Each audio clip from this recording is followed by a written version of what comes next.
The Committee on House Administration will come to order. I note that a quorum is present. Without objection, the chair may declare recess at any time. Also, without objection, the hearing record will remain open for 5 legislative days, so members may submit any material they wish to be included therein.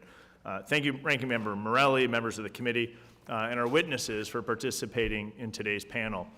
When drafting the Constitution, the Founding Fathers created the legislative branch under Article 1 and created the People's House. Our founders envisioned Congress to be the most powerful branch of the federal government. Yet in recent years, we've seen Congress become possibly the weakest of the 3 branches. Last month, the Supreme Court decided that must change. In 1982, the Supreme Court made a mistake establishing the Chevron doctrine. In Chevron v. NRDC, the court established the Chevron doctrine, concluding that the court should defer to unelected federal bureaucrats for implicit statutory interpretation. For 40 years, federal agencies have interpreted and implemented laws based on their own definitions, sometimes unaligned with congressional intent. Under Chevron, executive branch agencies had the central role in interpreting federal statutes. In turn, it took power away from Congress and allowed unelected federal bureaucrats to make decisions that impacted hundreds of millions of Americans. Last month, the Supreme Court changed course. In the Loper-Bright case, the court overturned the Chevron doctrine and placed the lawmaking power back where it belongs, with us in Congress. The justices agreed that many of the concerns we in Congress have voiced, the Supreme Court agreed with many of the concerns we had voiced for decades here in Congress. In his concurring opinion, Justice Thomas wrote, quote, "By giving the force of law to agency pronouncements on matters of private conduct as to which Congress did not actually have an intent, Chevron permits a body other than Congress to perform a function that requires an exercise of legislative power." In the concurring opinion, Justice Gorsuch explained, quote, "Even as most ardent defenders have conceded, Chevron deference rests upon a fictionalized statement of legislative desire, namely a judicial supposition that Congress implicitly wishes judges to defer to executive agencies, interpretations of the law, even when it said nothing of the kind." The Supreme Court decision in Loper-Bright overturning the Chevron doctrine correctly restores legislative power where the Constitution actually assigns it, in the legislative branch. Now it's our opportunity to explore how we leverage the Supreme Court's ruling. Without action, we run the risk to continue to grow the administrative state. We must rein in the administrative state. Let's look at the facts. There's 439 executive branch agencies that have the authority to issue and enforce federal regulations. There's 2.2 million non-military executive branch employees. There are over 200,000 pages in the Federal Code of Regulations. In fact, the Biden administration published over 90,000 pages in the Federal Register last year. For context, the Bible is 1,200 pages. That means the Biden administration has added roughly 80 Bibles worth of material in just 1 year. The Biden administration's regulations have cost taxpayers an estimated $1.4 trillion since he took office. So how can Congress address the growing administrative states? What are the first steps we should take? Today we'll talk about how and when Congress should engage in the rulemaking process, Congress's capacity to do so, and more.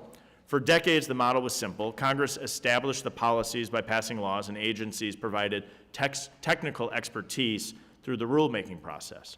But the agencies have gone far beyond providing technical expertise. Now that the Supreme Court has correctly overturned the Chevron deference doctrine, we must begin restoring power to the legislative branch.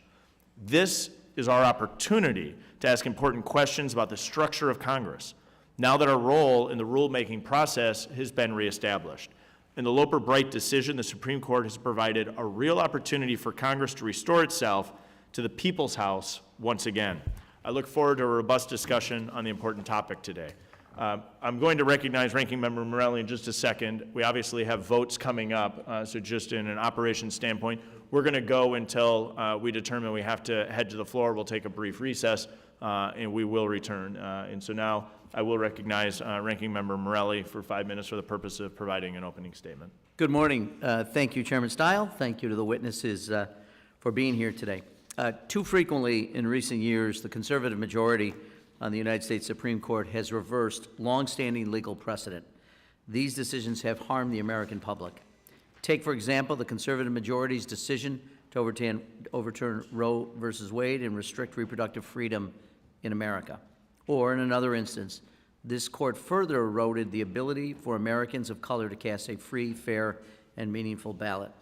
Most recently, the extreme conservatives on the Supreme Court reversed the 1984 Chevron v. Natural Resources Defense Council decision, which allowed the government to implement reasonable regulations within their expertise. This decision is what we are here to discuss today.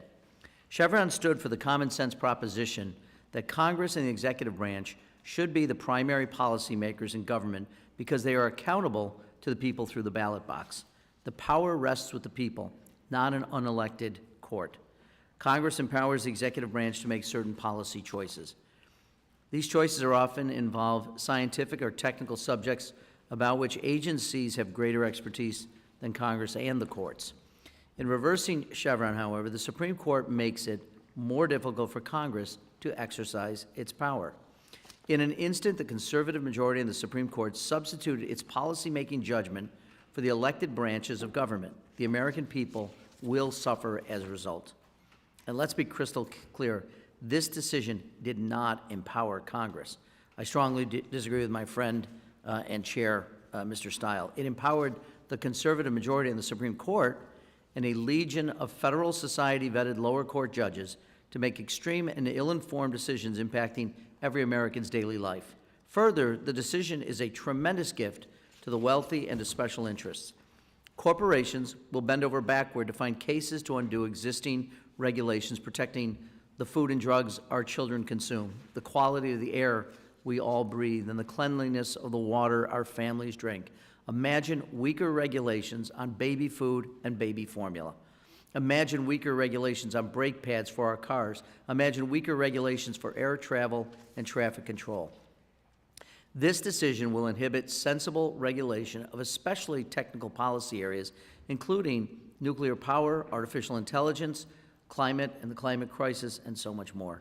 It's important to understand that this extreme decision also plays into the MAGA Republicans' playbook. If Republicans are successful this November, they will unleash Trump's Project 2025 on the American people. We know the harm Trump's Project 2025 will cause. By mass firing civil servants like the people who work every day to ensure our produce is not rotting and our meat is not putrid, Trump's Project 2025 will further threaten the government's expertise to address the most pressing issues of our day. Reversing Chevron and implementing Trump's Project 2025 are interconnected. Look no further than today's hearing, which includes a witness called by the Republican majority who was recognized for, quote, devoting a significant amount of valuable time to reviewing and editing Project 2025 and for providing expert advice and insight on the project. So here we are. In Congress, we are left to deal with the fallout. Even before the decision is documented by the Bipartisan Select Committee on Modernization, led by our colleague, Representative Derek Kilmer in the previous Congress, Congress desperately needed an infusion of resources, capacity, and expertise. Now the need is more urgent. If my colleagues on the other side of the aisle are serious about preparing us for a post-Chevron existence, we need to approve an adequate legislative branch appropriations bill. The Republican majority embarrassingly failed to pass the legislative appropriations bill last week because they refused to work in a bipartisan manner to prioritize our constituents and this Article I institution. Even after catering to extreme MAGA Republicans in the legislative branch subcommittee, markup, and then during committee at the full committee, of which I am a member, all that pandering was for nothing. Extreme MAGA Republicans defeated the appropriations bill on the floor, which funds offices like the Office of Legislative Counsel, the Parliamentarian, the Congressional Research Service, not because the bill did too little, but because they believe it provides too much. We know what we need to do because we've done it before. I'm proud of the recent improvements made during a Democratic control of the House to recruit and retain skilled staff, spearheaded by this committee. That included imposing the first ever minimum pay rate for full-time House staff, decoupling member pay and staff pay, which allowed us to raise the staff pay cap and retain subject matter experts and policy drafters, expanding benefits like the student loan repayment program, increasing resources for Congressional Staff Academy, and the coach program. To meet the moment, we need to be clear-eyed about how significant an investment is required. This committee is well-positioned to lead. I hope we can do so in a bipartisan fashion. And with that, Mr. Chair, I yield back my time.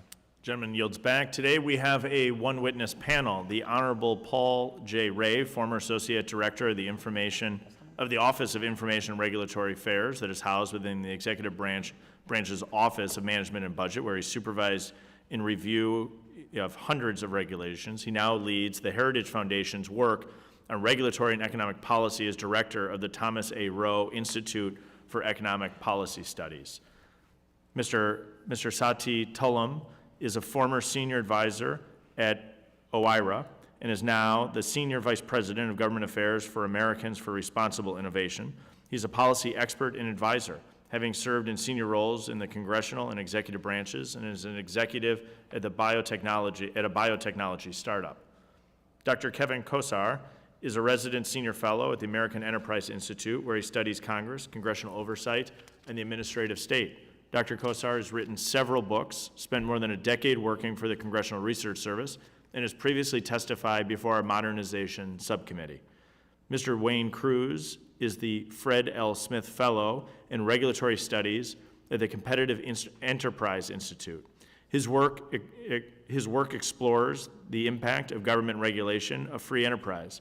Mr. Cruz has authored numerous works, such as the annual report titled 10,000 Commandments, an annual snapshot of the federal regulatory state. Professor Josh Chaffetz is an Agnes Williams sesquicentennial professor of law and politics at the Georgetown University Law Center. Professor Chaffetz has multiple publications, including his book titled Congress's Constitution, Legislative Authority, and the Separation of Powers. We appreciate you being with us today and look forward to your testimony. Pursuant to paragraph B of Committee Rule 6, the witnesses will please stand and raise their right hands. Do you solemnly swear or affirm that the testimony that you're about to give is the truth, the whole truth, and nothing but the truth, so help you God? Let the record show that the witnesses all answered in the affirmative. You may be seated. Let me remind the witnesses that we've read your written statements and they'll appear in full in the hearing record. Under Committee Rule 9, you're to limit your oral presentation to a brief summary of your written remarks. We are going to take a brief pause at the committee before we begin opening remarks. I'd remind the members they have told us that they are going to gavel down the first vote at a hard 20 minutes. We'll see if that's the case. Following the 4 votes, we will return promptly. The committee stands in recess. Thank you.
Where we left off, I will now recognize the Honorable Paul Ray for 5 minutes for the purpose of giving an opening statement.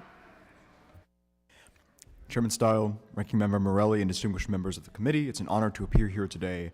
Thank you for the invitation. I direct the Heritage Foundation's Rowe Institute for Economic Policy Studies. From June 2018 through January 2021, I served in the Office of Information and Regulatory Affairs within OMB. For the last year of that period, I had a double honor to serve as administrator of OIRA and to work with Satya here to my right. While at OIRA, I had the chance to form views about many of the ways our regulatory system succeeds and fails. The views I express here are my own and should not be construed as representing any official position of the Heritage Foundation. Today's topic, the relationship of Congress to the agencies, is a vast one. Every year, many bills are introduced to modify this relationship. Today, I would like to offer some thoughts on an overarching framework for evaluating such bills. I'd like to argue that the founders intended Congress to provide not just representation, but a certain sort of representation, one that imports into the legislative process certain qualities that Congress and Congress alone can offer. Congress should favor bills that inject these qualities into the administrative process. The Loper-Bright and relentless decisions have made it easier for Congress to play its role successfully, though ultimately that success has to come down to the actions of Congress itself. In 1788, founding father John Dickinson wrote that under the newly proposed American Constitution, quote, the whole people of the United States are to be trebly represented in 3 different modes of representation. Each branch of the new government would represent the people in its own unique way. Congress was to channel the people's wisdom and justice, the president their energy, and the courts their judgment. The Constitution brings these 3 modes of representation together in an arrangement that puts to use the qualities of each. The founders intended Congress to offer qualities that the president and the courts do not. Congress was meant to be the people in miniature. In John Adams' words, it would think, feel, reason, and act like the people. Elections are, of course, one principal way of achieving this goal, but there are others. The founders believed it crucial that members of Congress feel the effects of their legislation in precisely the same way the people do. They emphasized that members of Congress would be subject to the laws they enact, just like the people, and so would share a, quote, communion of interests and sympathy of sentiments with the people, as the Federalist Papers put it. The separation of powers preserves that communion, for by barring Congress from enhancing its own powers through legislation, it prevents the distorting incentives to which such a possibility would give rise. These arrangements serve to channel the people's views into legislation. But as the founders discovered during the turbulent first years of independence, the people is no monolithic entity. It comprises a vast diversity of interest and opinion groups, some of which are all too willing to use state power to exploit their opponents. The founders' solution to this problem relied on these very same diverse interest and opinion groups. To garner a majority of votes, legislation must attract the support of many disparate factions, and so must appeal either to interests most or all Americans share, or to our common sense of justice. And while it's also possible for legislation to achieve passage based on its appeal to a majority coalition of factions, the multipolar legislative process was intended to make the transaction costs of forging coalitions like this prohibitively high. Now, administrative agencies are not set up to offer the benefits of legislative representation. There are 2 main models of administration, which we can call bureaucratic and presidential. On the bureaucratic side, agencies are supposed to operate rather like policy courts. Indeed, early advocates analogized the agencies to courts and argued they should receive the same kinds of protections for their independence that courts enjoy. The problem with the analogy is that statutes often leave substantial policy discretion to the agencies. So agencies, unlike courts, must set policy. But Article 3 style representation is hopelessly ill-suited to channel the people's policy views. For one thing, agency officials are unelected, nor do they live under the regulations they issue. To the contrary, agencies can enhance their own powers through their regulations, which can sometimes give them interests that are opposite to the people's, notwithstanding the best efforts of the agency staff. Nor can presidential administration supply the qualities of legislative representation. This is mainly because presidential unity exposes the presidential decision-making process to capture by interest and opinion groups which can obtain the executive action they want without persuading representatives of many diverse factions, as they must under Article 1. Presidential supervision of administrative agencies has much to be said for it, but one thing that cannot be said for it is that it can substitute for Congress's own role. Of currently pending legislation, the REINS Act would go furthest toward reviving legislative representation in the context of the administrative state. The Act would in large part subject major regulations to the Article 1 process with its electoral responsiveness, separation of powers, anti-faction protections, and stability-promoting features. More broadly, Congress's role with respect to the agencies should be to inject into the process those qualities that legislative representation was intended to provide. Loper Bright and Relentless can help Congress to do so by lowering the transaction costs of enacting legislative text that limits agency discretion. Thank you. Thank you very much. I now recognize you, Mr. Satya Tullam, for 5 minutes. Thank you, Chairman Stile, Ranking Member Morelli, and members of the committee. Thank you for the opportunity to testify. I'll apologize up front. I lost my voice a couple days ago, and so now I'm relegated to sounding like Wilford Brimley or something. Or the coach from Major League.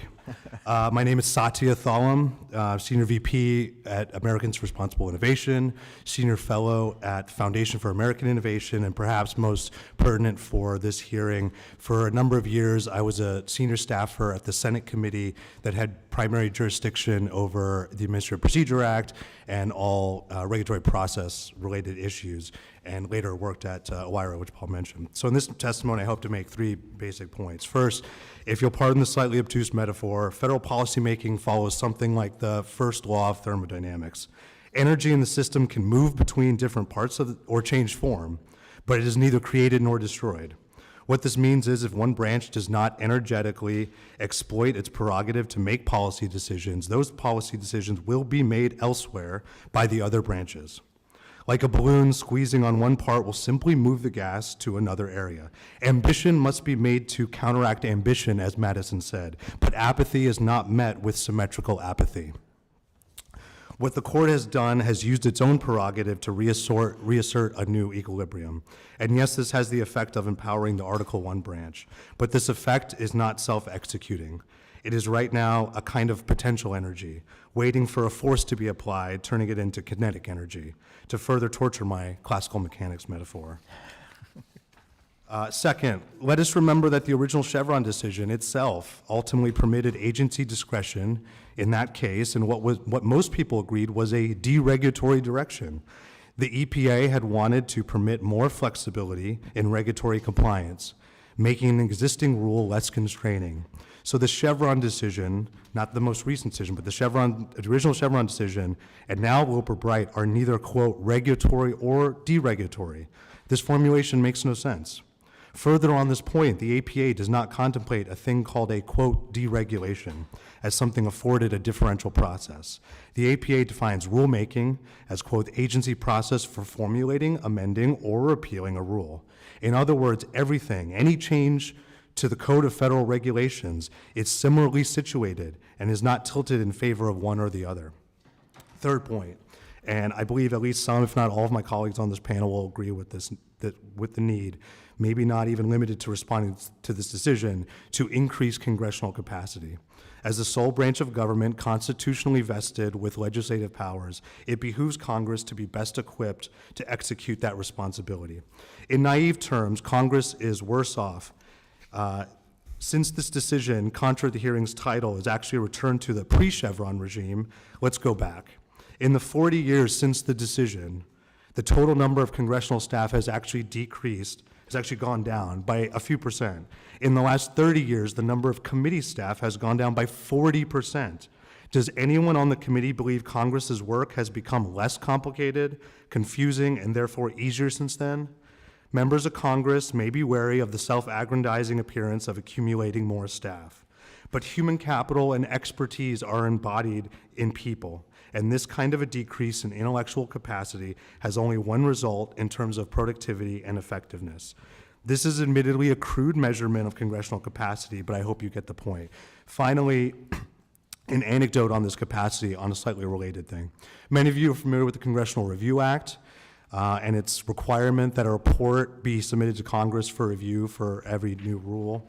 Well, in 2020, for obvious reasons, the normal processes for submitting those reports, which at the time were all done by hard copy, were severely challenged. When I inquired with various offices to find a solution, like submitting those reports electronically, therefore they'd have a timestamp of the receipt and then follow up with hard copies, I was told emphatically, we do not have the capacity to set up such a system. I don't want to be too precious about this point, but if Congress hasn't made even modest administrative updates to fairly mundane processes, how can we believe Congress is equipped to handle an increasingly complex, unpredictable, and fast-moving 21st century? Thank you, and I look forward to your questions. Thank you very much. Now recognize you, Mr. Kevin Kosar, for 5 minutes. All righty. Chairman, Ranking Member, and members of the committee, thank you for having me in. I'm honored to be before you. Well, I'll limit myself to 2 points. The first of which is evident, but there's been a lot of hyperbolic commentary online and in the media. The court's decision in Loper-Bright and the relentless cases didn't end regulation. They didn't slay the administrative state. Agencies will continue to interpret the law and to issue regulation and guidance and all those sorts of documents to try to apply statutes. So this leads me to point number 2, which my friend has well set up. Congress doesn't really have an oversight apparatus to ensure that when the executive branch engages in regulatory actions, that their actions comport with the law. Article 1 of the Constitution, as has been said, confers all legislative authority, all lawmaking authority to this institution, Congress. Article 2 says the President shall take care that the law be faithfully executed. Well, how do you ensure that the law is being faithfully executed? Over the course of the last century, as the scope of federal activities has grown, Congress has made various ad hoc investments in itself to do that. It's, for example, 100 years ago, created the General Accounting Office, GAO, to follow the money and ensure money was not being spent outside the bounds set by appropriations acts. It created inspectors general to keep an eye on agency personnel. Mr. Kosar, I'm getting a note that it's a little difficult to hear you on the stream. We can hear you in the room just fine, but I know we have a lot of people listening. If you just want to pull that microphone a little closer, because I want to make sure how's everybody that? online can hear. Thank you. All right, thank you. So yeah, you also created inspectors general in order to keep an eye on agency personnel and make sure they weren't acting outside of the law. But nothing has been built to help you all oversee regulation and ensure that it's being done in a way that is within the bounds of the law. And today, regulation is a massive part of policymaking. As noted in your introductory statement, we have 439 agencies, and there are a few thousand rules being issued every year, some small, some large, but that's a lot of work, and nobody is directly tasked with doing it. And so, you know, I come to you, a conservative who believes in constitutional government, reviving federalism, smaller government, all those sort of traditional conservative values, and I am saying, please create a congressional regulation office. Whether it's a freestanding office, whether it's an office you tuck inside the Congressional Budget Office, is not something that matters to me. But 20 years in DC, it's been my perception that if you want something to get done, you have to task somebody with doing it. And I see you all working frantically. I see your staffs working especially frantically. So many things to do, so much to oversee, so much coming at you. How you can fruitfully engage regulatory actions at this point, I don't think you can. The capacity is just not there. And so creating a core of folks who have legal skills, policy chops, but also statistical analysis skills, who can look at the executive branch as it moves through the regulatory process, you know, from snout to tail, and ensure that what they're doing is within the law. This is a core of folks who could help maintain a dialogue for the Congress with the executive branch as it goes through the process, as it works through these nettlesome, complicated issues and these deals with these unforeseen things that were probably not even on your mind as you passed the bill.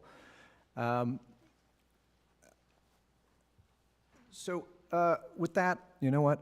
I've got 50 seconds left. I'm just going to give back my time, and thank you for hearing me.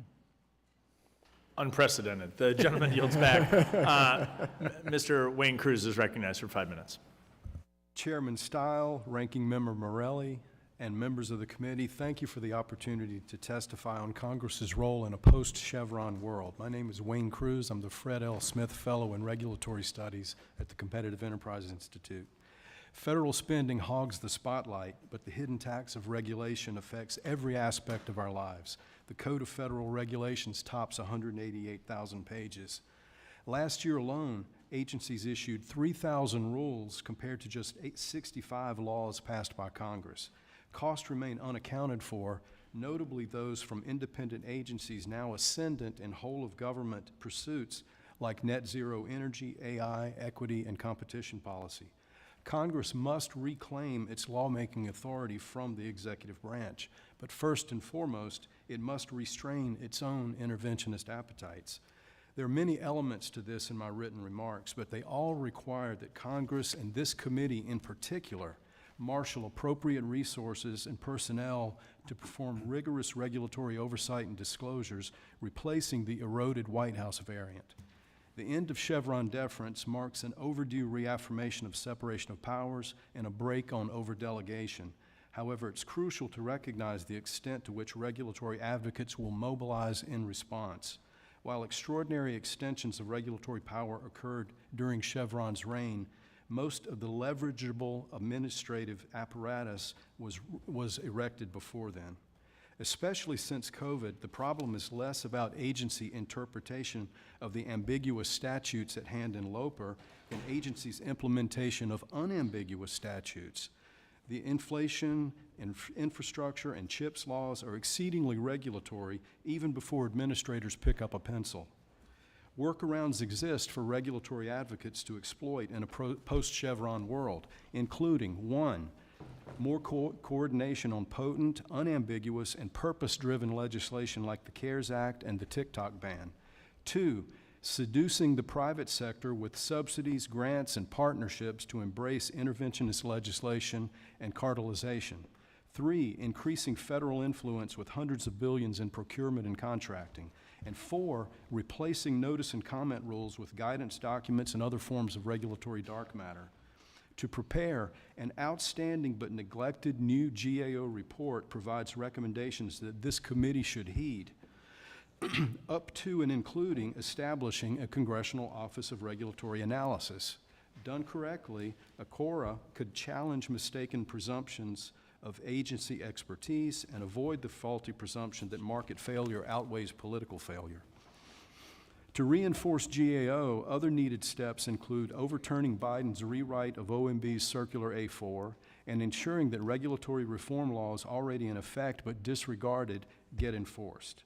Next comes the pursuit of several new legislative reforms. 1, passing the REINS Act, ideally under its predecessor's superior name, the Congressional Responsibility Act.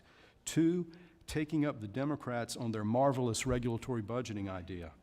3, creating a regulatory reduction commission. 4, reinstating one-in, one-out policies and sunsetting regulations. 5th, and most importantly, reforms in the use of agency sub-regulatory guidance documents, including banning them. 6th, the low-hanging fruit should be the annual regulatory reporting in the style of the federal budget's historical tables. A generation ago, a slate of regulatory reforms benefiting state and local government, small business, and consumers passed with overwhelming bipartisan support. But today's fusion of hyperspending and regulation, government steers while the market merely rose, as our founder Fred Smith puts it. Cost of intervention compound even without writing notice and comment rules.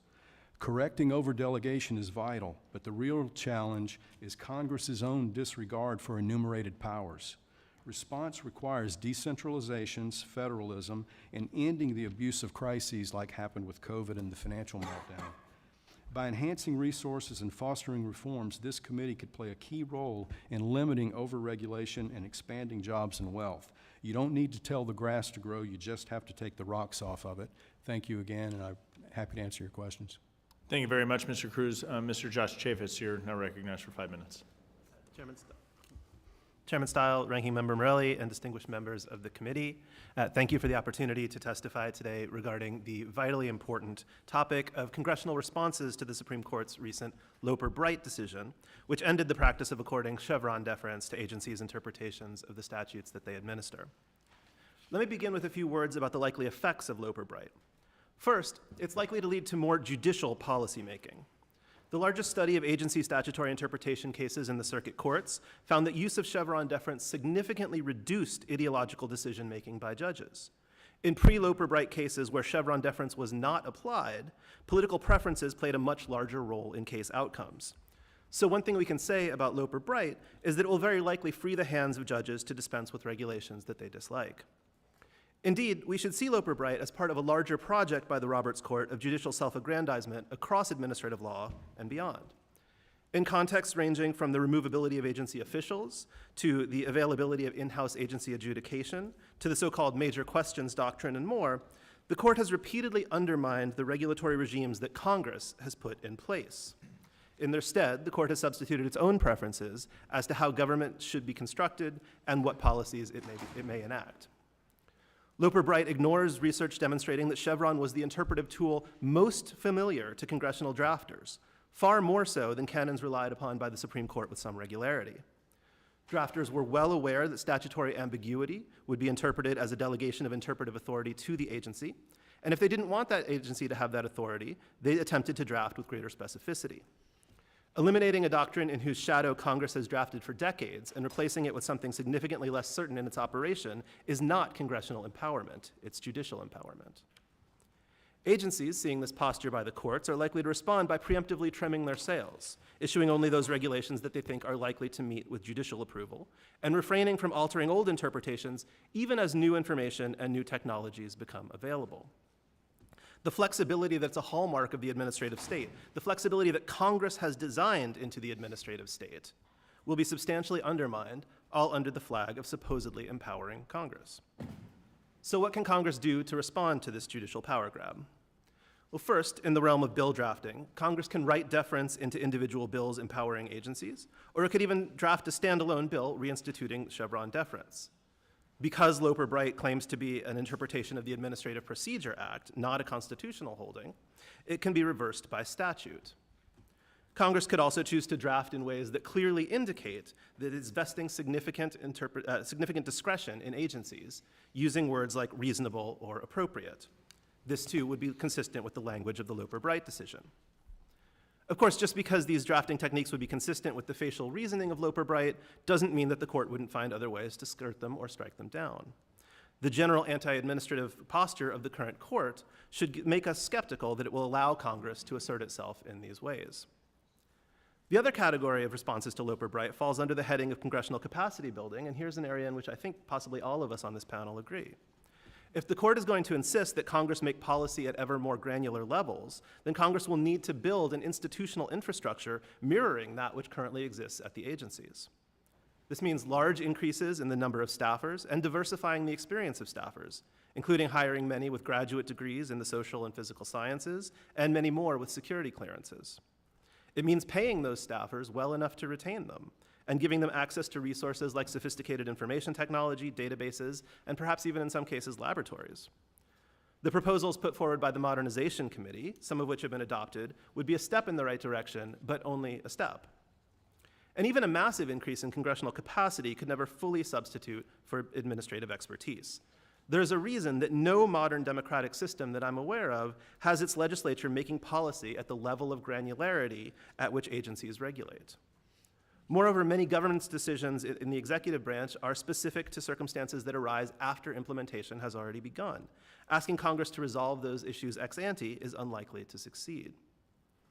In summary, the Supreme Court in Loper-Bright, but also more broadly across Roberts Court administrative law decisions, has made it harder and harder for agencies to pursue the missions that Congress has assigned them. These decisions taking power away from agencies do not, the claims of their authors notwithstanding, empower Congress.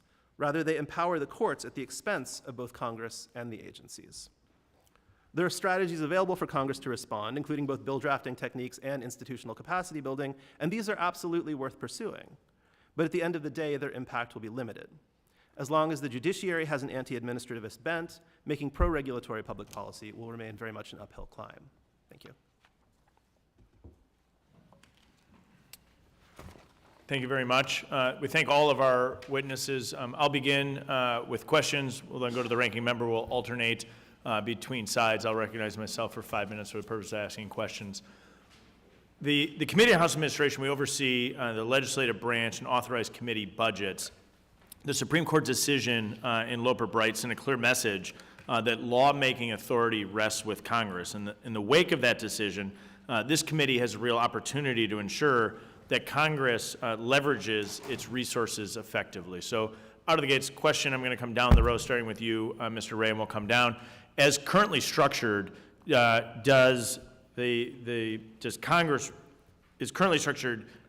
Congress set up to review the rules coming out of the administrative state? Yes or no? No. Mr. Tallon? No. No. So, no. So then the question becomes, how do we restructure Congress to take advantage of this opportunity that's been given to us to reclaim authority, and it's been given to us by the Supreme Court? And what I'd love is just to go down the row. I'm looking for a short-term answer. What can we do in the near term? And I want to come through and ask, what can we do in the long term? So short term first is something that is actually accomplishable in the short term as we think about the structure of Congress. Mr. Ray? In the short term, hire more staff with relevant subject matter expertise. I think even easier than that, empower GAO, assign a task force to look into doing a pilot project along these lines. I'd be inclined to say hire staff that can work within the CBO and who can kind of pilot this idea of providing regulatory oversight support. Most of the regulatory reform reports you're supposed to be getting are overdue, so you can quickly work with judiciary and OGR and get the annual, but it comes out every 3 years, cost for benefit report. You can get the paperwork reduction report. It's, 16,000 human lives in paperwork hours every year. And also just making sure that the CRA in particular is followed. If you look at the flow of rules at the GAO, not every major rule is getting reported, and I don't know how in the world you would determine whether those rules are being reported to you all. I don't think there's a single person who can tell you that they are. A little bit in the congressional record on communications with the executive branch, but that's the quick stuff to scoop up. Thank you. Mr. Chaffetz? Committees already have the obligation to conduct oversight of all of the functions within their jurisdiction.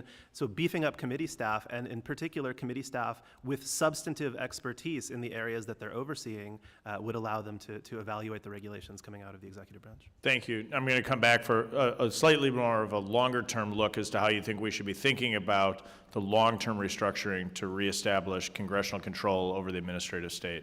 Mr. Ray? I don't see a way for Congress to reestablish control so long as it is in a fundamentally responsive posture to the agencies and the executive branch generally. So the key, to my way of thinking, is for Congress to again become the first mover it was intended to be under the Constitution. There are various ways to do that. One would be to pass something like the REINS Act, which requires for some subset of the most important regulations affirmative congressional approval rather than congressional response. Thank you. Mr. Tullum? So similarly to how the White House has a extensive budget office and Congress does as well, we don't view that as duplicative. We find that those are both essential elements that Congress not rely on it. I think it's appropriate to, in the long term, determine how to set up a regulatory office, given actually the scope of the work is something akin to maybe even larger than the budget work. Thank you. Precisely what he said. You're concise, Mr. Kosar. I like it. I support reins in the congressional office like this too, but I would urge you all to look at each other and what you worked on in the past. The last time you had major regulatory reforms was a generation ago when you did the unfunded mandates, the small business, the paperwork amendments, and even the CRA. It was Harry Reid of Nevada leading the charge for the Congressional Review Act. That would astound you now to think that. But what was happening at the time was unfunded mandates on state and local governments and small business that got everyone's attention in this room.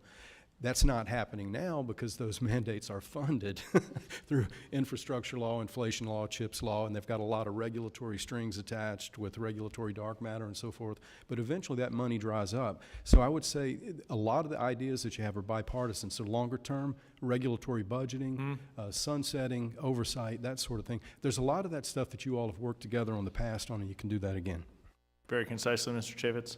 I'm a little more skeptical than some of my colleagues of an office that's specifically designed to focus on regulation. I think, again, I'm not sure they would have the substantive expertise to review regulations coming from all the different parts of the administrative state. So again, I would urge long-term capacity building in the committees that already exist. Thank you very much. I think we have a real unique opportunity here, post end of the Chevron doctrine, to really reestablish Congress as the primary maker of both law and an overview of the regulation. I think the REINS Act would move us dramatically in that direction. Appreciate all of our witnesses for being here today. I'll now recognize the ranking member for 5 minutes for the purpose of asking questions. Thank you again, Mr. Chair, and thank you to the witnesses. You know, I feel a little bit like I'm watching, one of my favorite programs on TV is Love It or List It. This is on HGTV. So there's always in the couple, one of them wants to sell the house, and one of them wants to buy, and one of them wants to stay. The person who wants to move, when they say, well, what's your perfect house? How could we make this one better so you'd be inclined to stay? They say, well, and then they list about 45 things that would cost like $1 million. And they say, what's the budget? Oh, 100,000. So you're set up to fail. You can't actually do it. So while I appreciate the sincerity of the members, I just note a couple things.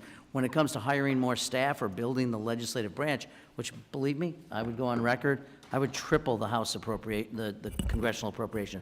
I think we are woefully underfunded, so I do agree with you.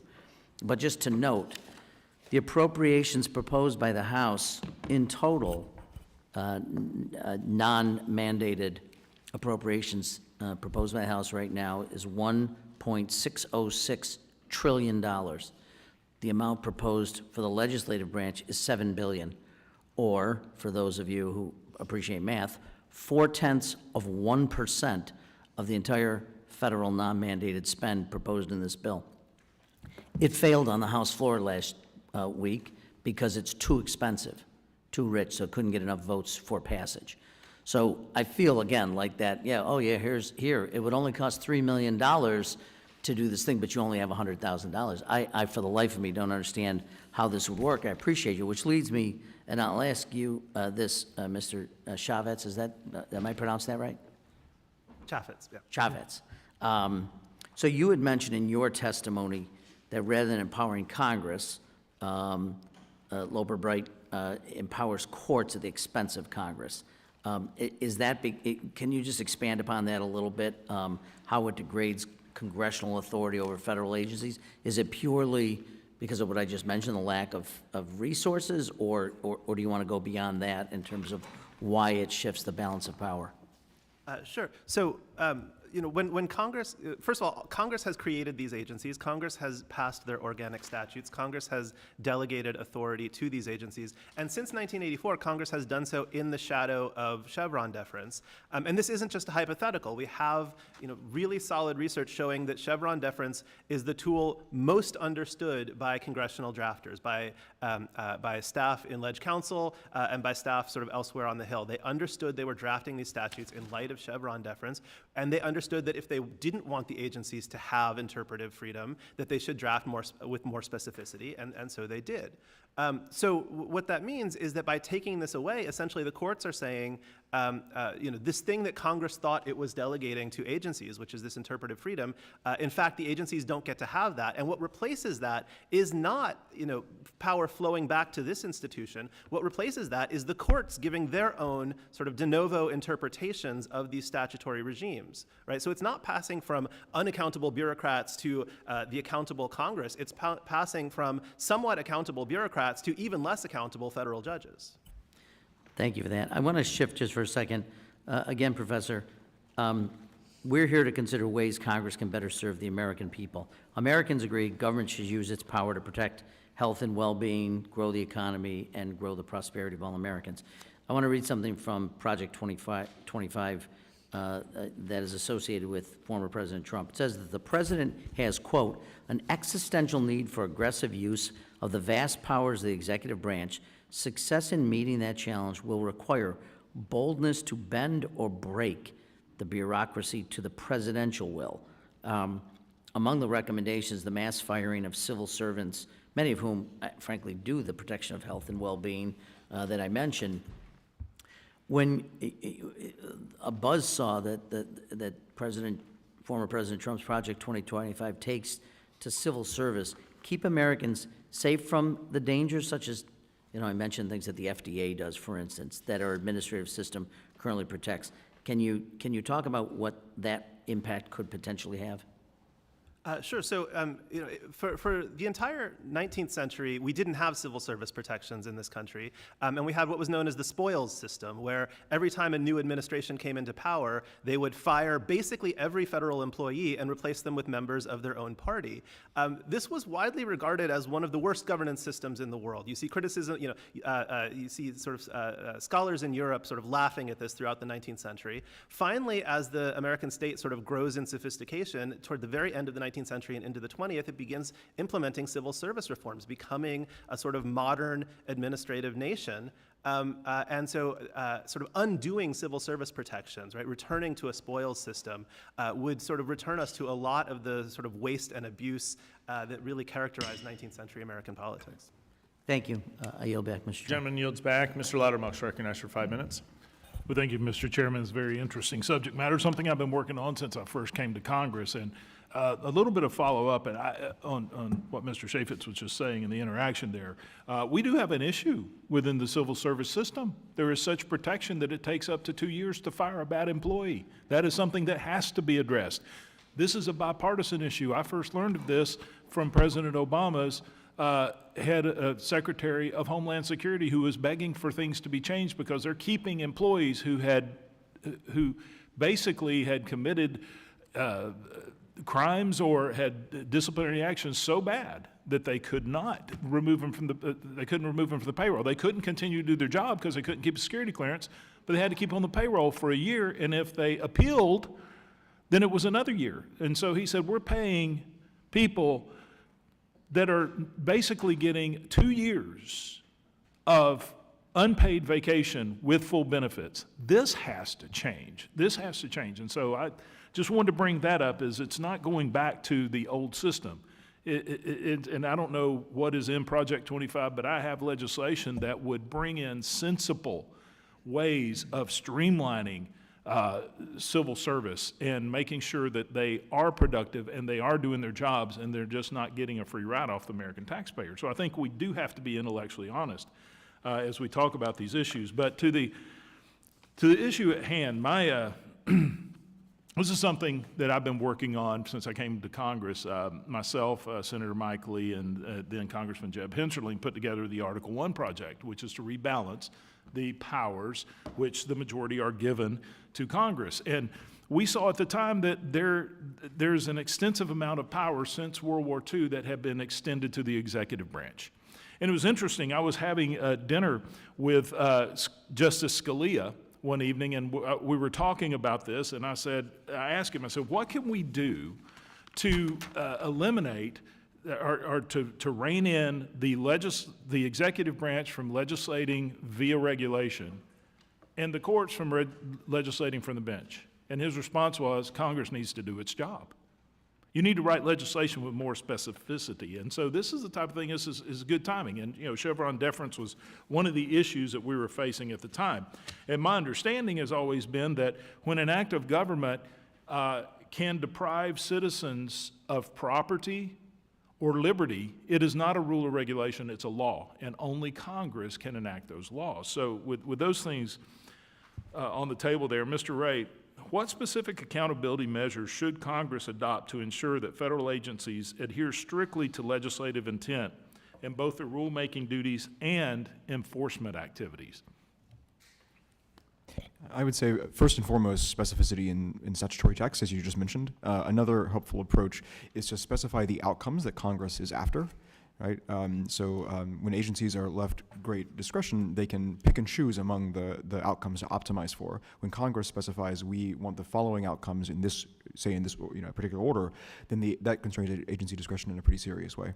Do you feel like, for us to give specificity in legislation, which I think we should, sometimes we're handcuffed because we don't necessarily have the experts in the field that I'd make the argument at one time they were there in the administrative or in the executive branch. I think in the past few decades, political ideology has taken over from expertise as who's appointed in these positions. But is there a way that you can, do you see that handcuffs Congress somewhat, not having experts in fields? So 2 points in response to the question. First of all, it would certainly be impossible for Congress itself to address the topic of every rulemaking undertaken by the executive branch. There's several hundred rulemakings open for comment right now.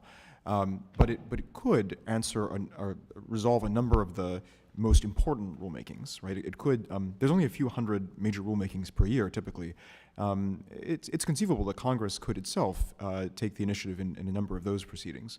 The second point I'd make is that if Congress were to narrow the scope of statutes, then states and other lawmaking bodies across the country could take up some of the work for Congress. Well, I like the idea of federalism, and that plays into it. So real quickly, last question. Do you think that there are any mechanisms that we already have in place to do this work, or do we just need a new system and new processes to be created and implemented? Congress will not be able to exert effective control as long as just responding to agencies. So I think there are some existing systems that could be used effectively today, but really what's called for is a new approach. Okay, thank you. I yield back. Gentleman yields back. Ms. Sewell is recognized for 5 Thank you, minutes. Mr. Chairman. I want to thank our witnesses for taking the time today to testify. On June 28th, the Supreme Court of the United States overturned 40 years of legal precedent by wiping out the Chevron deference, a doctrine that required courts to defer to subject matter experts when a question of law was ambiguous. This decision will dramatically impact the way that the three branches of government function because it weakens the way federal agencies are able to weigh in on policies about the environment, health care, food, work safety, and so much more. Justice Kagan mentioned in her dissenting opinion that in one fell swoop, the majority, quote, gave exclusive power over every open issue, close quote. This egregious power grab by the Supreme Court is not by happenstance, but rather a larger effort by right-wing conservatives to roll out the Project 2025 agenda that will fundamentally alter the way that government functions. Congress is a team sport, and we rely on staffers, legal counsel, advocates, policy matter experts to create legislation that will impact our constituents' daily lives. But Congress lacks the subject matter expertise it takes to govern our nation alone. Policy matter experts at federal agencies play a very critical role on this team because they can break down the intricate details of how certain regulatory programs and statutes should be administered. Professor Shevitz, it was Justice Stevens who wrote in the original Chevron opinion, quote, judges are not experts in the field and are not a part of its either political branch of government. Courts must in some ways reconcile competing political interests, but not on the basis of judges' personal policy preferences. I would suspect that in 40 years, there were a lot of court cases that have been decided using the Chevron deference. Can you talk about how this will open the floodgates to further litigation? Sure. So, the litigation, I'm not sure to what extent it will, that Loper-Bright on its own will increase the amount of litigation, but it will change the results of some of that litigation. So, there's research showing that Chevron deference made a significant difference in the outcome of circuit court cases. That is, in cases where circuit courts applied Chevron deference, the ideological dispositions of the judges on the three-judge panel mattered less than in cases where it didn't apply Chevron deference.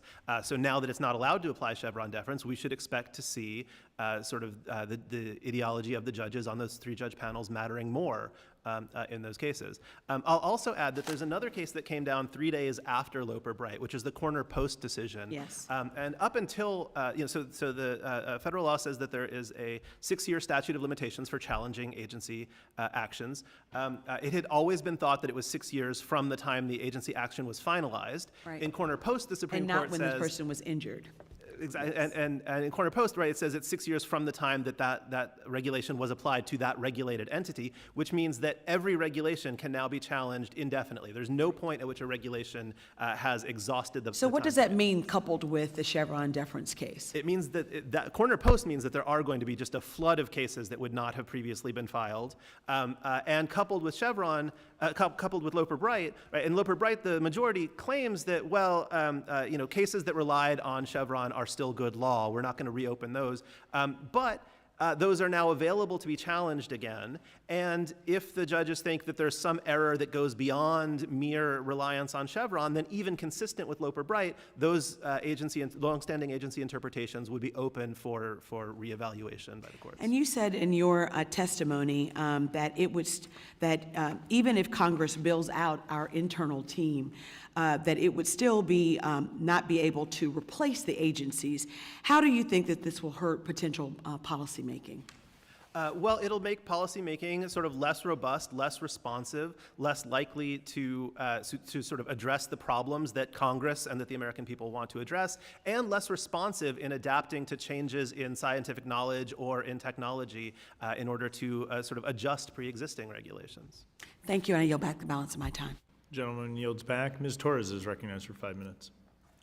Thank you, Chairman, and thank you to the witnesses. In recent time, we've seen this conservative, politically motivated and activist Supreme Court overturn settled law like Roe v. Wade, which protected women for almost 50 years. Today, we're discussing yet another dangerous Supreme Court decision which reversed the 40-year old Chevron doctrine, a doctrine that ensured experts in their field had a say in determining complex questions specific to their agencies. This is very dangerous, but overlooked ruling reverses all of that. The result now, instead of experts weighing in on our nation's regulations, we will have unelected judges who do not have policy expertise making decisions that impact our lives. I want to share an example of how this will impact the people that I represent. My district is downwind from Los Angeles, and that has one of the worst air qualities in the nation. According to the American Lung Association, counties in the Inland Empire have some of the worst year-round air quality pollution, and children have far above average rates of asthma and long-term lung problems. Imagine now a world where judges with no background in atmospheric science or lung health will make decisions about what kind of pollutants companies should be allowed to put in our air. I'd like to get some background on how we've come to the place where we are right now. Mr. Ray, you were specifically thanked in the acknowledgments of Trump's Project 2025, which says that you devoted a significant amount of your valuable time to reviewing and editing a lengthy manuscript and provided expert advice and insight. Is that true? I did make contributions to the mandate for leadership, if that's the question. So, yes. Were you compensated in any way for your work in Project 2025? Financially or otherwise? You can't remember? You're again thanked specifically for your work on Chapter 2, titled The Executive Office of the President of the United States. And that chapter says that a great challenge confronting a conservative president is the existential need for aggressive use of the vast powers of the executive branch to bend or break the bureaucracy to the presidential will. That's on page 44. Were you involved in crafting these extreme proposals? Congressman, I contributed paragraphs to that chapter on OIRA review. I'd be happy to talk about the substance of those paragraphs if you like. So, yes? Ma'am, those paragraphs aren't about OIRA review. I contributed paragraphs to that I chapter can't understand about- what you're saying, sir. Yes or no? So I contributed paragraphs to You that did, chapter okay. about OIRA Project review, tw- and those Trump paragraphs are not Project about OIRA review. 2025 also contains efforts to promote climate denialism within executive agencies. This includes plans to downsize the Environmental Protection Agency and the Department of Energy's focus on climate change and break up and reduce the size of NOAA, which the project describes as one of the main drivers of the climate change alarm industry. That's on page 675. And by the way, colleagues, I am also a member of the Appropriations Committee. In the Republican budget, they have included a 25% decrease to this very agency, eliminating this agency. So there is no false alarm here. Dismantling NOAA and its ability to address wildfires and other extreme climate weather is a very real problem for constituents in my district and communities across California. Did you contribute to Project 2025 emphasis on climate denialism and dismantling of the agency powers to combat the very real issue of climate change, Mr. Ray? Mrs. Torres, I contributed several paragraphs on OIRA review. That was my principal substantive contribution So your to the answer is project. yes. Finally, Project 2025 recommends limiting women's access to essential reproductive health care and reproductive freedom. Did you contribute, that's also on page 489, did you contribute to these recommendations?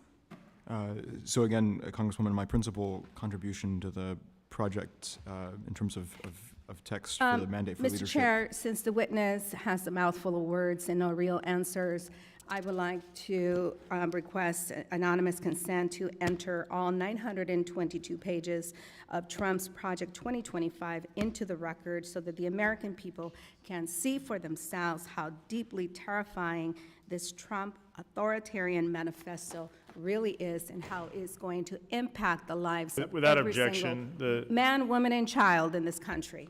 Without objection. Thank you. We will now commence a second round of questions, and I know we'll have a couple other colleagues, I think, joining in this process. Want to take a second here and dive in. Mr. Cruz, you've done great work kind of walking through the cost of a lot of the regulations that are put out. I'm going to jump, though. I want to ask Mr. Talem and Mr. Ray, pulling from your experience at OIRA, how should Congress address major rules when they're already final, but the financial impact of the rule isn't realized until years after the regulation is final? So I would say Congress has already taken steps to achieve that objective by requiring retrospective review, but retrospective review could be enhanced quite significantly. Under the Small Business Regulatory Flexibility Act, agencies are required, with respect to major rules, to go back several years after issuance of the rule and assess the impacts and continued need for the regulation. But agencies regularly skirt that requirement. Congress could do much more to give teeth to the requirement and make the agencies basically participate in that process more robustly. Thank you. Mr. Talem? So along those lines, one proposal that I worked on when I was in the Senate was a bipartisan proposal that would require, as part of the rulemaking itself, a prospective plan to look back within a fixed number of years and conduct that retrospective review, right? So it's not just a future promise, it's actually part of the rule itself has to contain this plan to say within, say, 5 years, the agency will look at the following data, these indicators, to determine to the degree to which the rule is accomplishing both their goal and meeting the intent of Congress. I would also note that we get a little bogged down, I think everyone, in that policymaking is Congress goes first, and then there's this agency action, and then maybe there's a court action later. But it's actually circular, and it's actually a process, and it's not just handing off one. So I spoke to a group of congressional staff on Friday about what this means for their job. Congressional staff should be engaged from the beginning with the agency and not waiting for a proposal to go public. So I'm going to build on that. So, Mr. Kosar, in your opening remarks, you referenced kind of building out the Congressional Research Office. I'm thinking of other ways that we can pull current staff into this work rather than simply just throwing more money at the problem. Give me a little more color on that idea, what that would look like, or are there areas where we could pull from inside the federal employee group currently, rather than simply allocating additional resources and hiring more people? Boy, I wish I could point to some legislative branch support agency personnel and say, these folks are not doing enough and they should be repurposed to this more important thing, which is super, super important. But I just can't. You know, when I looked at the numbers, amongst the legislative branch, civil servants who help with policy or related matters, the number of them has gone down since the 1980s, but the federal government's expanse and the regulatory state's gone up, and so like I just can't figure out how to repurpose. Understood. Does anyone else have an area where they might be able to pull from? We have 2.2 million non-military federal employees. It seems like we should be thinking about an avenue, and if not, I would charge you to all sharpen our pens and to think about inside the rulemaking administrative state whether or not we can reallocate some of those resources back into the congressional side. Mr. Cruz, I'll give it very briefly, and then Well, I'm going to just quickly, you were talking about retrospective review. One thing that would force that is if you did some form of sunsetting, which has some bipartisan pedigree that we talked about, and that would help you figure out where you think you actually need to regulate things. You've got economic, social, health and safety, paperwork costs, and things like that. So that would force you to look at some of those things, perhaps, and then decide where you ought to regulate. And then remember, most regulations aren't written yet, so unfortunately. So one thing you can think about is what the workloads are in the future. And as Congress takes on more of the authority with writing statutes that are directed the way you want, that helps you too when thinking about what you do on the retrospective basis. Thank you very much. I'll now recognize the ranking member. Thank you, Ms. Chair. I continue to be really concerned about the size of the capacity of Congress to do it, and particularly given the environment we're in where we haven't been able to pass a legislative appropriation that is so small. But I wanted to, if I could, Professor Chavez, one of the things, prior to this decision, agencies were able to use existing authorities to issue new rules related to emerging challenges or technologies with relative ease. I know that during the oral argument in Loper-Bright, Justice Kagan expressed that overturning Chevron would hinder agencies' abilities to, I'm going to get the quote, capture the opportunities, but also meet the challenges of regulating, for instance, artificial intelligence, which, you know, Congress gave the authority to agencies without even knowing what artificial intelligence is. So would we, you know, in some ways, how might the decision affect the ability of agencies to respond quickly to advances in technology like artificial intelligence or other challenges?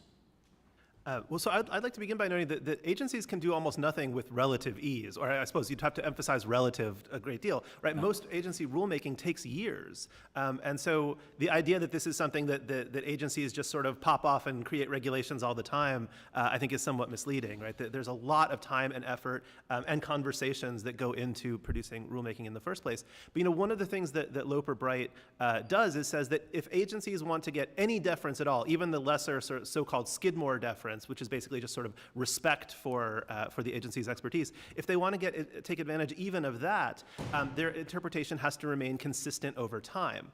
And this is a problem because facts on the ground change over time. And so when I look back, for example, Representative Loudermilk was referring to Justice Scalia earlier. Justice Scalia was a huge fan of the Chevron decision. When I look back to his major essay praising the Chevron decision, one of the things he praises is its ability to be responsive to changes over time such that agencies don't get locked into their first interpretation. The Supreme Court has now done a 180 on that and said, essentially, if you want even minimal respect for your interpretation, you have to be locked into the first decision you make. AI is a great example. You know, the agencies are just coming to terms with AI now. Who knows what the state of AI will be in 5 or 10 years? It seems crazy to lock them into their initial interpretations at this point. Just to continue along, even prior to the overturning of Chevron, I think your work has highlighted the recent pattern of what you refer to as judicial self-aggrandizement. This decision would continue that trend, certainly. And I wonder if you could just talk about the broader patterns that you've identified in that regard.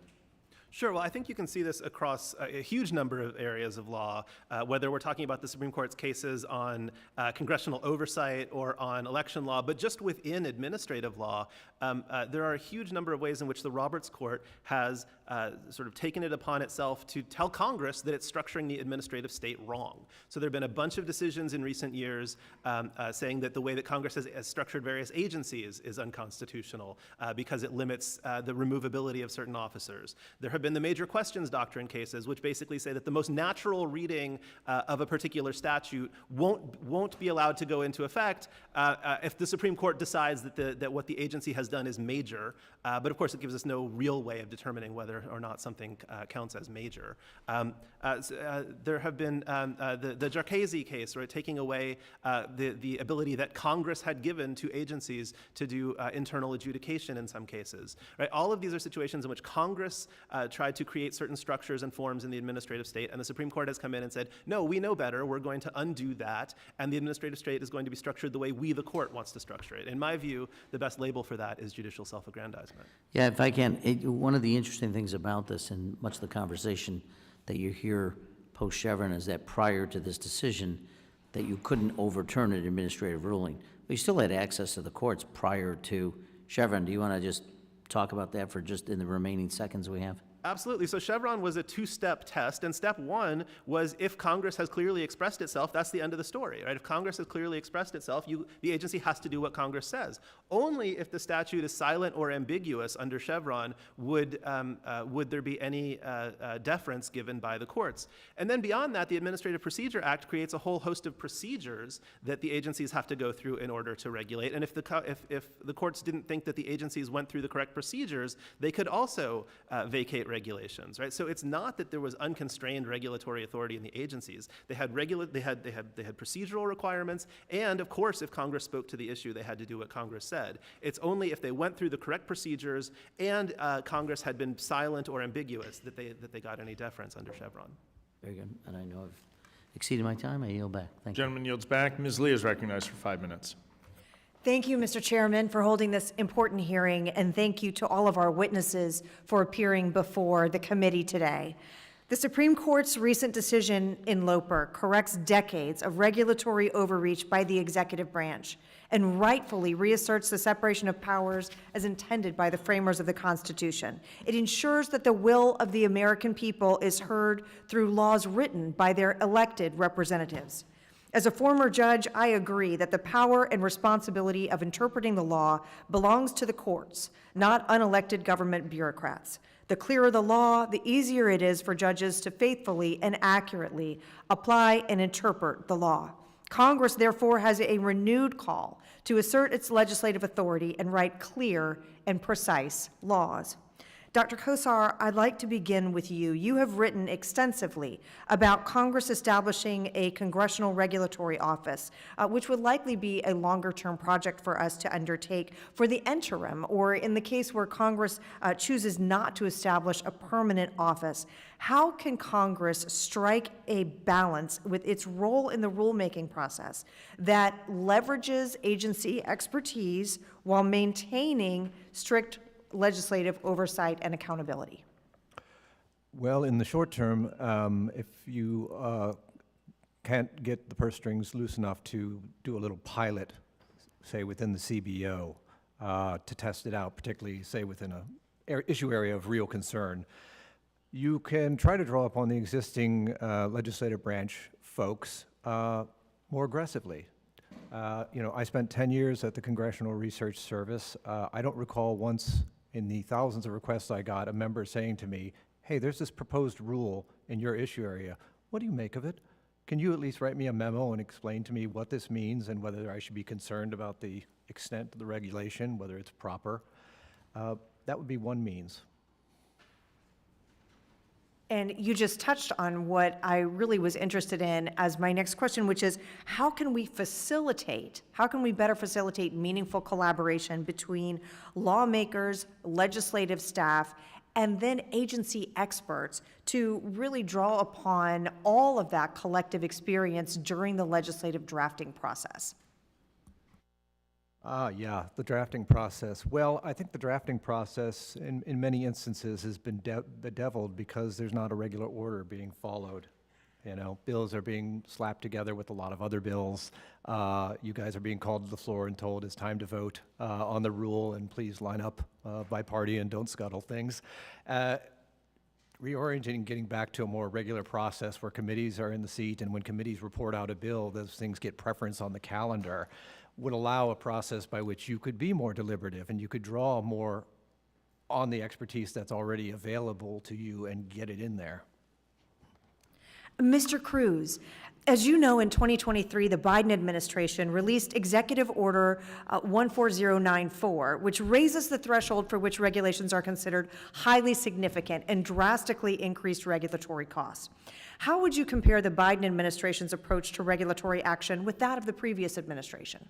Well, the Trump administration was defined by basically a regulatory cost budget. The one in, two out mechanism put that into place, and according to the data released, it worked. You could say there was low-hanging fruit there, and once you got rid of some low-hanging costly regulations, it was hard to do others. But things have changed with respect to Biden in the sense of, we used to consider a regulation economically significant if it was $100 million. That term has completely disappeared. If you go onto the OIRA website now and go to the database of rules and regulations in the Unified Agenda, the term is completely wiped out and it's replaced with Section 3F1 significant rules. It's not as poetic anymore. But you can still find those $100 million major rules purely thanks to the majorly bipartisan Congressional Review Act. So you guys still have something that you can sink your teeth into with respect to tracking major rules and some of these other projects you were indicating with respect to looking back. And I can tell you the new Unified Agenda came out late again, as we were discussing earlier, with the new Unified Agenda came out, and you would expect that with 200 million threshold that the numbers of rules would come down a good bit that were S3F1. You would expect that to occur, but no. In this current push, the CRA gives an incentive to an outgoing administration or potentially outgoing administration, because it's an election year, to jack up the number of rules, and that's exactly what we saw. So in the new Unified Agenda, there's a big jump in $200 million rules above what you might have expected, but you still need to monitor the ones that are beneath that level as well. Thank you, Mr. Chairman. I yield back. Gentleman yields back. Mr. De-Esposito is recognized for 5 minutes. Well, thank you, Mr. Chairman, and good morning, or I guess now good afternoon, everyone. Something that members do not regularly do is participate in the formal comment period for a rule. Should members of Congress or the chairs and ranking members of committees file comments during the notice and comment period of a rule to express their disagreement or even agreement with the contents and direction of the rule? It's really open for all of you. I think this is an incredibly undervalued tool for members, and I, for the life of me, don't understand why members don't more frequently. In my time on the Hill, I encouraged members to participate in the process.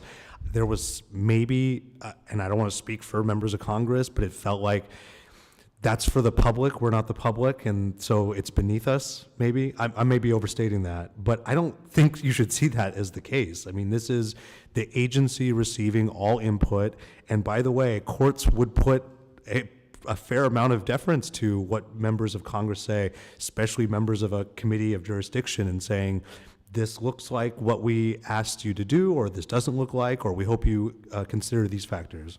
Mr. Cruz? I would just say this is a little bit of a chance to maybe squeak something in, because there's been a lot of talk today about expertise, and I would submit to you that what agencies provide is not always expertise. A free market doesn't just mean companies go out and do whatever they want. You've got businesses, you've got upstream suppliers, downstream business customers. Media, advertisers, consumers, all these forces that regulate, so to speak, businesses that potentially misbehave, and you don't want to just jump in with the regulation if you're undermining the other kinds of disciplines that emerge. Companies don't operate in a vacuum. They have all of those forces, and part of the free enterprise system is creating not just the new product or service, but also the disciplinary measures that go alongside. And I would submit to you that a lot of expertise on AI is not in agencies. The expertise with respect to allocating drone traffic in airspace does not exist at agencies. So part of your commentary, if you take up that kind of a project, would be to challenge the notion of expertise, which is also going to play into the notion of a Congressional Office of Regulatory Analysis too. Anybody else? Yes, I would just say that absolutely, I absolutely, again, agree with this fellow.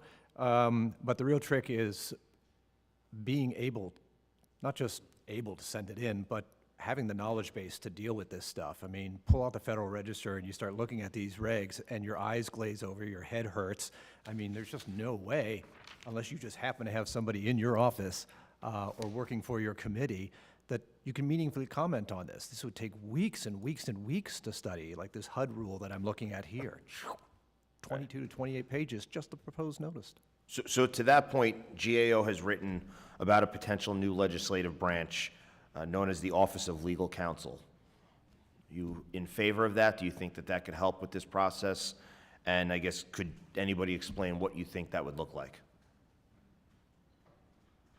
Sure, briefly, yeah, I read that report, and I guess it depends on how you view the challenge of legislators meaningfully participating. If it's, well, we need to draft better, we need to be more precise so we don't inadvertently delegate authority away, yes, that could be quite helpful.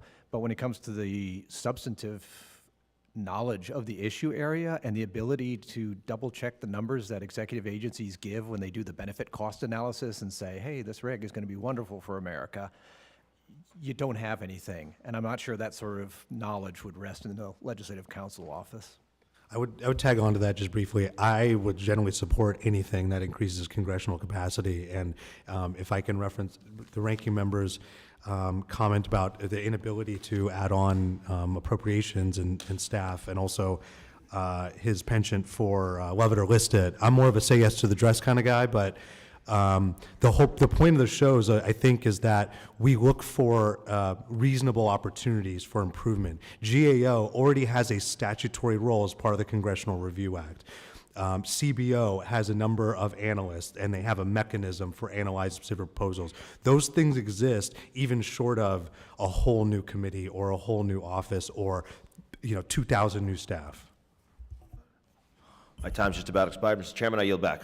Gentleman yields back. This concludes our questions. I thank all of our witnesses today. It's been a really interesting conversation about how we prepare to structure Congress in a post-Chevron doctrine world. Members of the committee may have some additional questions for you, and we ask that you please respond to those questions in writing. I'll also submit written testimony from Doug Holtz-Eakin, President of the American Action Forum, and from Marcy Harris of PopVox into the record. Without objection, each member will have 5 legislative days to insert additional material into the record or to revise and extend their remarks. If there's no further business, I thank the members for their participation. Without objection, the committee stands adjourned.